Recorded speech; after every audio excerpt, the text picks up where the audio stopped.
सभी को नमस्कार। मैं हूं आपका हिंदी अध्यापक श्रीकांत सारू। चलिए बच्चों, इस वीडियो में हम देखने वाले हैं 10वीं कक्षा के दूसरा पार्ट जो है ईदगाह। हमें पता है ईदगाह यानी ईद यानी ये मुसलमानों का त्यौहार है। उन मुसलमान भाई या बहनों ने इस त्यौहार को बड़े धूमधाम से मनाते हैं। तो कैसे मनाते हैं वे लोग और कहाँ जाते हैं? तो इसका नाम ईदगाह क्यों आ गई है? ईद यानी ये त्यौहार है उनका, किनका? मुसलमानों का। ये ईदगाह यानी एक तरह की बड़ा सा जो दीवार रहता है, तो दीवार के सामने लोग बैठ जाते हैं, सामूहिक रूप से नमाज करते हैं। तो इस तरह मैंने ये बता दिया। तो यहाँ पर जो है उनकी जो मस्जिद, मैंने ऐसी एक रूप देने के लिए तैयार आप लोगों को, मतलब नॉन मुस्लिम्स जो होते हैं, मतलब नहीं मुसलमानों के अलावा जो लोग हैं, उन्हें ये नहीं पता होता है ईदगाह किसे कहते हैं। रमज़ान के दिन मुसलमान भाइयों ने ईद के बाद जाते, सभी लोग हर हफ्ता हर दिन मस्जिद में जाके नमाज़ करते हैं। मुसलमानों ने रमज़ान के दिन ईद की जो नमाज़ होती है, जो सुबह नमाज जो करते हैं, तो ईदगाह के पास जाकर करते सामूहिक रूप से सभी लोग। उस गांव में अगर 10 मस्जिद भी रहें तो 10 मस्जिद में रोज़ पढ़ने वाले लोग, सभी लोग या ईदगाह के पास जाकर वो लोग नमाज करते हैं, इसलिए इसे ईदगाह कहते हैं। ईद की नमाज पढ़ी जाती है। ये पाठ का जो शीर्षक है उससे संबंधित है। फिर इस पाठ को कौन लिखा है? प्रेमचंद जी लिखा है। प्रेमचंद एक प्रसिद्ध कहानीकार, उपन्यासकार है, रचनाकार है। तो उनके बारे में भी आज हम जानने का प्रयास करेंगे। हर पाठ में क्या क्या दिया जाता है मैंने बता दिया था आप लोगों को। पहला उन्मुखीकरण। दूसरा मुद्दा क्या है? उद्देश्य। तीसरा मतलब विधा विशेष। चौथा कवि परिचय या लेखक परिचय। पांचवा क्या देता है? विषय प्रवेश। पाठ, भाषा की बात, प्रश्न जवाब। इस तरह वहाँ हमेशा हर पाठ में इन मुद्दों को दिया जाता है। इस पाठ में भी उन्मुखीकरण में एक छोटा सा गद्यांश के रूप में जैसे ही कुछ दिया गया है, पद्यांश दिया गया है, उस पद्यांश को हम देखेंगे और समझने का प्रयास करेंगे। साथ ही साथ उन पद्यांश से कुछ प्रश्न पूछा गया है, उन प्रश्नों का भी उत्तर देने का प्रयास हम करेंगे। उन्मुखीकरण। पथिकों को जलती दोपहर में पेड़ सधा देते हैं छाया। पथिकों को जलती दोपहर में पेड़ सधा देते हैं छाया। खुशबू भरे फूल देते हैं हमको नौ फूलों की माला।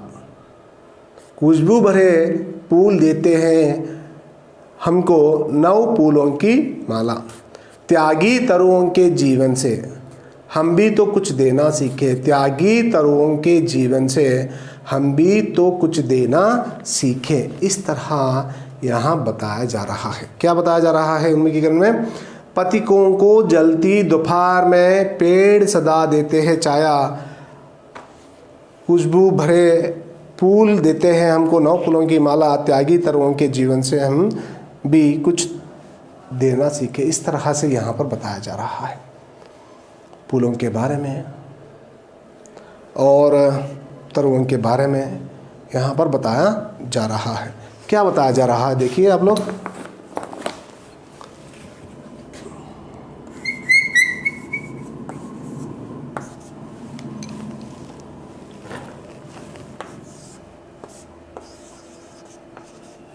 तो जो पेड़ होता है, पेड़ क्या करता है बेटा?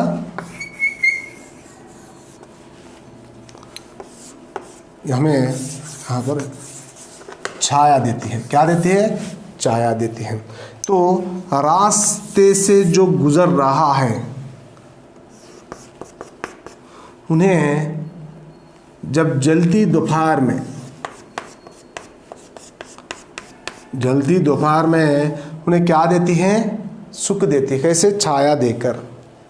पथिक मतलब पथ पर चलने वाला, जो ट्रैवलर जिसे कहते हैं, ये पथ पर चल रहा है, पथ राह वे जो होता है, मार्ग जो होता है, उस पर चलने वाला को क्या देती है? छाया देती है।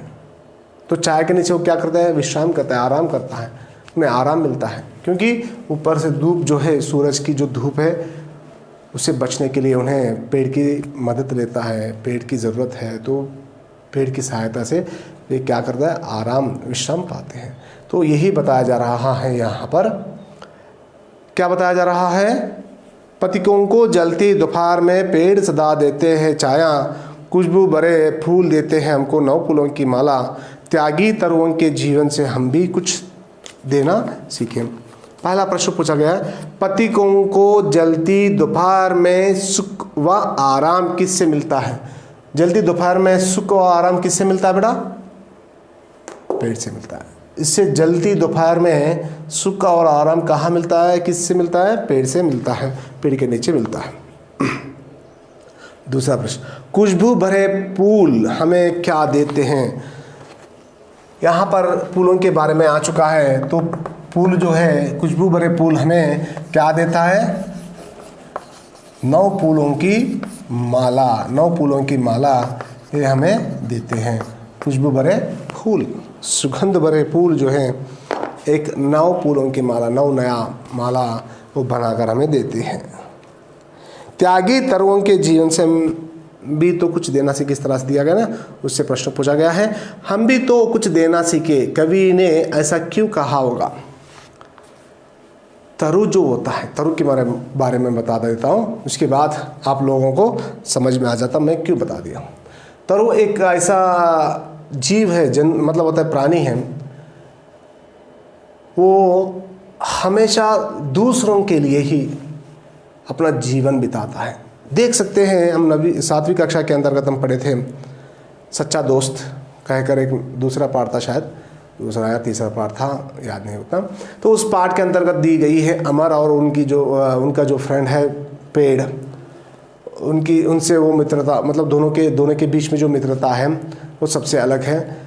जब अमर को ज़रूरत पड़ते हैं तो अपने तन को यानी शाखाओं को काट कर देती है। इस तरह सब कुछ त्याग कर देती है पेड़। अमर उसके पल खाता है, उसके पत्तों का उपयोग करता है, साथ ही साथ शाखाओं का, बाद में उसका जो मतलब सारे पेड़ को उन्होंने इस्तेमाल कर लेता है। पेड़ कभी भी वापस नहीं पूछता है, मैंने तुम्हें ये करा, मैंने तुम्हें वो दिया, इस कारण तू भी मुझे ये दीजिए, इस तरह से कभी नहीं पूछता है। वो दूसरों के लिए अपना जीवन बिताता है। देखिए, पेड़ खुद अपना स्वयं फल खाता है? नहीं खाता है ना। फल जो है दूसरों के लिए देने के लिए, दूसरों को खिलाने के लिए वो फलों को देती है पेड़। तो उस तरह से हम भी दूसरों के लिए अपना जीवन बिताना है। परोपकार की भावना है, पेड़ हमें सिखाती है, सीख लेना है पेड़ों से। तो यहाँ वही बताया जा रहा है, हम भी तो कुछ देना सीखें। कवि ने ऐसा क्यों कहा होगा? देखिए, पेड़ जिस तरह से दूसरों के लिए अपना जीवन बिताती है, तो उसी तरह तुम भी अपना जीवन बिताओ, तुम एक आदर्श बनो। समझ में आया? परोपकारी जीवन बिताने के लिए, परोपकारी भावनाओं को बढ़ाने के लिए कवि इस तरह से कहा है। दूसरों के काम आने के लिए कवि इस तरह से कहा है। बस उद्देश्य, दूसरा मुद्दा क्या दिया गया है? उद्देश्य। पाठ हमें क्यों दिया गया है 9वीं कक्षा के पाठ्यपुस्तक में? क्यों पढ़ना है पाठ को, इस पाठ को? इसका उद्देश्य क्या है, हम इससे जान सकते हैं। कहानी विधा से परिचित कराना। कहानी, कह प्लस आनी हम पढ़े थे।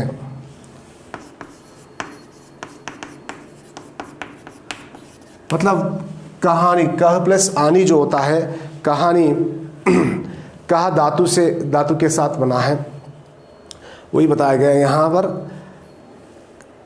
कहानी की परिचय देना मैंने आप लोगों को समझाया था, जो 9वीं कक्षा के अंतर्गत आप लोगों को मैंने बता दिया था। गाने वाली चिड़िया जो है कहानी पाठ है। कहानी सभी लोग चाहते हैं, कहानी सुनने के लिए, बोलने के लिए, या कोई बताए देखने के लिए भी वे लोग तैयार हो जाते हैं चित्र के माध्यम से। क्योंकि कहानी ऐसा होता है, रोमांचकारी होता है, उसमें एक आकर्षित करने वाली बातें होती हैं। हमें दूसरी जगत में इमेजिन करते हुए कल्पना जगत में हम चले जा सकते हैं कहानी के माध्यम से। तो कहानी को सब चाहते हैं, तो इसीलिए क्या करना है, कैसे लिखना है कहानी, दूसरों को अपनी ओर आकर्षित करने के लिए हम किस शब्दों का उपयोग करना चाहिए, कहानी के माध्यम से हम कैसे लोगों को आकर्षित कर ले सकते हैं, ये इन भावनाओं को लेकर हम इन शब्दों को प्रयोग करते हुए हम कहानी लिखना चाहिए। कहानी इसलिए हमें परिचित करा रहे हैं, खुद एक छोटी सी कहानी लिखने का प्रेरणा हमें मिल सके। कहानी लेखन कला का विकास करना, उनमें त्याग, सद्भाव व विवेक जैसे संवेदनशील, कर्तव्य बोध संबंधी गुणों का विकास करना।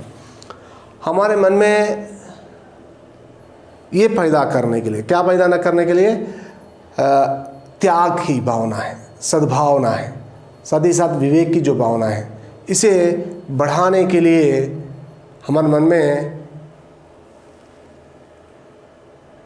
इन विषयों को लेकर आगे बढ़ने के लिए और मन को तैयार करने के लिए ऐसे पाठ दिए जाते हैं। इस पाठ का मुख्य उद्देश्य वही है। अब हम देखेंगे विधा विशेष। कहानी शब्द कह धातु के साथ आनिकृत प्रत्यय जोड़ने से बना है। कहा का आशय कहना से है। किसी घटना या बात का सुंदर ढंग से प्रस्तुत किया जाना ही कहानी है। सुंदर ढंग से बताना एक कहानी का विधा है, इसकी विशेषता है। सॉरी। अब हम देखेंगे कवि परिचय।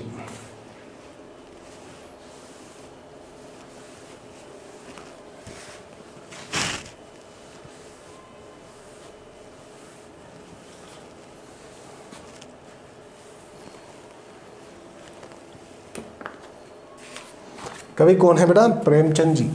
उनकी परिचय देखेंगे अब हम। पहले बता देता हूँ, बाद में लिखा देता हूँ। लेखक परिचय, सॉरी, इस पाठ का जो लेखक है प्रेमचंद जी है, क्योंकि कहानी है, कहानीकार है, कविता रचने वाली कवि भी है, साथ ही साथ रचनाकार, उपन्यासकार सभी है। प्रेमचंद जी का जन्म एक गरीब घराने में काशी में 31 जुलाई 1880 को हुआ। इनके असली नाम धनपत राय श्रीवास्तव था। इन्होंने ट्यूशन पढ़ाते हुए मैट्रिक तथा नौकरी करते हुए बीए पास किया। इन्होंने लगभग 1 दर्जन उपन्यास और लगभग 300 कहानियों की रचना की। इन्हें उपन्यास सम्राट भी कहा जाता है। इनकी कहानियाँ मानसरोवर शीर्षक से 8 खंडों में संकलित हैं। गोदान, गबन, सेवा सदन, निर्मला, कर्मभूमि, रंगभूमि, कायाकल्प, प्रतिज्ञा, मंगलसूत्र आदि इनके प्रमुख उपन्यास हैं। इनकी प्रमुख कहानियों में पंच परमेश्वर, बड़ी घर की बेटी, कफन आदि प्रमुख हैं। उनका निधन सन 1936 में हुआ। इस तरह पाठ्यपुस्तक के अंतर्गत दी गई है। प्रेमचंद जी एक प्रमुख उपन्यासकार। इनका जन्म जो है एक गरीब घराने में हुआ है। देखिए, इनका जन्म एक गरीब घर में हुआ है। आज उनका नाम प्रसिद्ध है। किनकी वजह से? उनकी करतूतों से, उनकी कार्यों से, उनकी दीक्षा से, उनकी लगन से वो महान बन गया है। इस तरह हम भी बन सकते हैं। तो एक गरीब घराने में इनका जन्म हुआ है। किनका? प्रेमचंद जी का जन्म हुआ है। कहाँ हुआ है? 31 जुलाई 1880 काशी में हुआ है। कहाँ हुआ है? काशी में उनका जन्म हुआ है। कब हुआ है? मैंने अभी बताया, 31 जुलाई 1880 में इनका जन्म हुआ है। इन्होंने कैसे पढ़ाई किया है?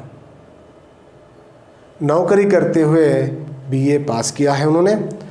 ट्यूशन पढ़ाते हुए मैट्रिक यानी हम अब जो एसएससी के बाद जो इंटरमीडिएट जो आज जो कह रहे हैं उसे मैट्रिक कहते थे उस समय, एसएससी को, बोर्ड को, तो मैट्रिकुलेशन कहते थे।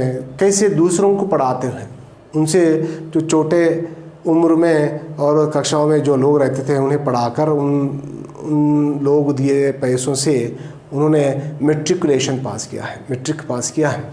बाद में नौकरी किया है, नौकरी करके उन्होंने बीए पास किया, ग्रेजुएशन, बैचलर ऑफ आर्ट्स जो होते हैं, ग्रेजुएशन उन्हें पास किया है। ये 2 काम किया उन्होंने। इन्होंने लगभग 1 दर्जन उपन्यास और लगभग 300 कहानियों की रचना किया है। ने लगभग 1 दर्जन उपन्यास उन्होंने 1 डजन लिखा है और 300 कहानियाँ, नियरली, लगभग मतलब नियरली, नज़दीक 300 कहानियाँ इन्होंने लिखा है। इन्हें उपन्यास सम्राट भी कहा जाता है। इन्हें क्या कहा जाता है? उपन्यास सम्राट, क्योंकि उपन्यास, बहुत सारे उपन्यास उन्होंने लिखा है, इस कारण उन्हें उपन्यास सम्राट भी कहा जाता है। इनकी कहानियाँ मानसरोवर ग्रंथ दिया गया है, तो उसमें 8 खंडों में, ग्रंथ का नाम मानसरोवर है। तो मानसरोवर जो ग्रंथ है उसे 8 खंडों में विभाजित किया गया है। तो मानसरोवर 8 खंडों में जो है उसमें से कुछ उपन्यास यहाँ पर दिए गए हैं। उनमें से गोदान, गबन, सेवा सदन, निर्मला, कर्मभूमि, रंगभूमि, कायाकल्प, प्रतिज्ञा, मंगलसूत्र आदि इनके प्रमुख उपन्यास हैं। इनकी प्रमुख कहानियों में पंच परमेश्वर, बड़े घर की बेटी, कफन आदि है। इस तरह उन्हें यहाँ पर उनकी मानसरोवर शीर्षक से जो 8 खंडों में विभाजित किया गया, उनके उपन्यास हो, कहानी हो, उसमें सम्मिलित है। उसमें से कुछ दिया गया है। सेवा सदन, गबन, गोदान, मंगलसूत्र, कायाकल्प, और उनकी कहानियाँ बड़े घर की बेटी, पंच परमेश्वर, कफन, ऐसे कुछ यहाँ पर दी गई हैं। उनका जो निधन जो सन 1936 में हुआ बेटा, उनका निधन 1936 में हुआ है। अब मैं कवि परिचय बोर्ड पर लिखूँगा।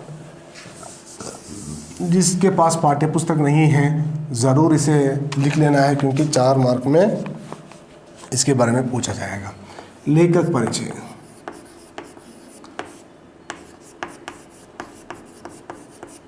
एक कहानी है बेटा,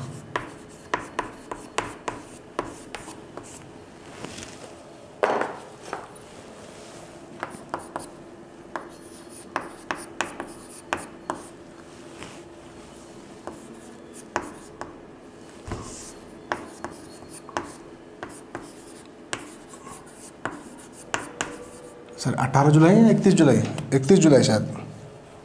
देखिए, बिना देखते हैं कौन है 18 जुलाई, याद है आप लोगों को? नहीं है। 1880।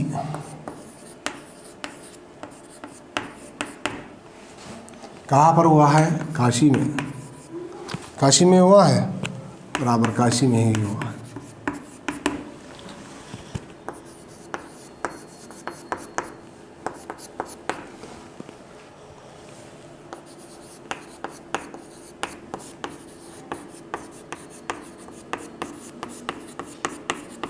या असली नाम हो या बचपन का नाम।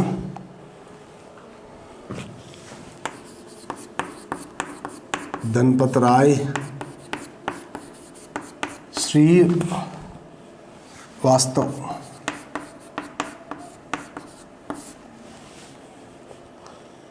था। हाँ।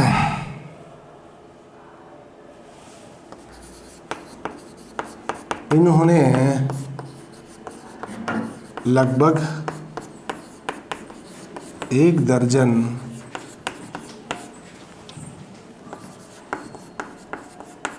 उपन्यास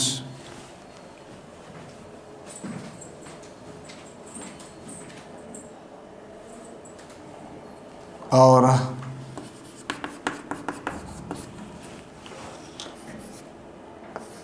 300 से अधिक किया, लगभग 300, 250 से अधिक या लगभग 300, ऐसा लिखेंगे।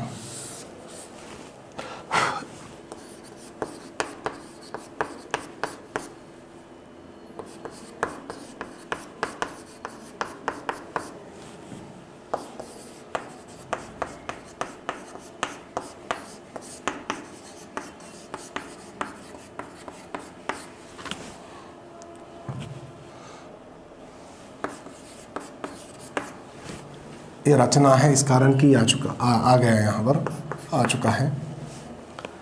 क्या है?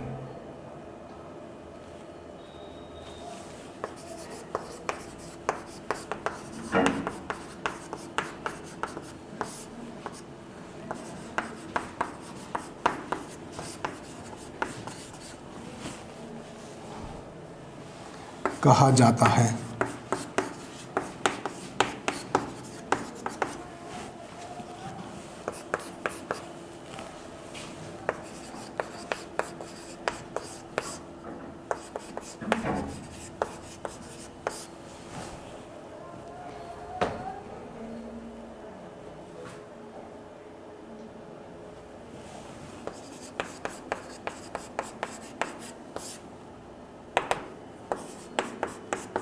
गो को दान करने वाला गोदान, गाभन, सेवा सदन,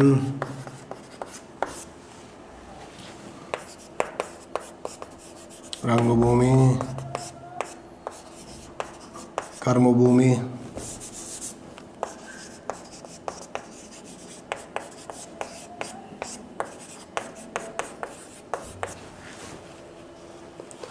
इस तरह इस पाठ के अंतर्गत दी गई है। इनका जन्म 31 जुलाई 1880 में काशी में हुआ है। इनका असली नाम धनपतराय श्रीवास्तव था। इन्होंने लगभग 1 दर्जन उपन्यास और लगभग 300 कहानियों की रचना की। इन्हें उपन्यास सम्राट भी कहा जाता है। इनकी प्रमुख उपन्यास गोदान, गबन, सेवा सदन, रंगभूमि, कर्मभूमि, कायाकल्प इस तरह से आदि है। इनकी प्रमुख कहानियाँ पंच परमेश्वर, बड़े घर की बेटी, कफन आदि, ये भी आप लोग जानते हैं। इनका निधन जो है 1936 में हुआ है। इस तरह कवि परिचय दी गई है अपने पाठ्य पुस्तक के अंतर्गत। अगले वीडियो में हम इनके द्वारा रचित ईदगाह पाठ के बारे में जानने का प्रयास करेंगे बेटा। तब तक के लिए नमस्कार।